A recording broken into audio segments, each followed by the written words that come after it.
30. jaanuaril kella 9 kella 6 Mäetaguse põhikooli staadionil kettagolf, Eesti talvesarja Käpik 6. etapp. Kell 12.00 Kohtla-Järve kultuurikeskuses Ida-Virumaa koorimuusikapäev. Esinevad Ida-Virumaa koorid ja Eesti Filharmoonia kammerkoori kvartett. Kontsert on pealtvaatajatele tasuta. Kella 2 kella 4 Kohtla-Järve jäähallis Eesti meistrivõistlused jäähokis. Kohtla-Järve Viru Sputnik, Tallinna hokiklubi Panter. Kell 16.00 Iisaku rahvamaja kontsertsarjas Muusika Eestimaal. Mati Kõrts, tenor ja Henn Rebane akordion.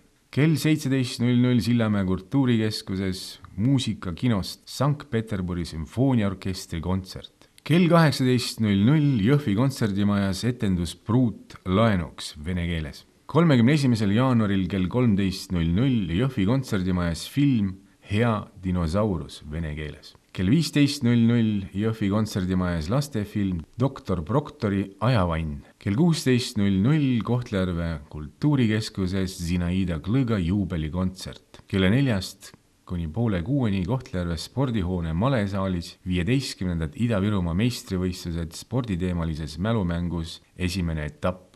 Kell 17.00 Jõhvi kontserdimajas film Laine.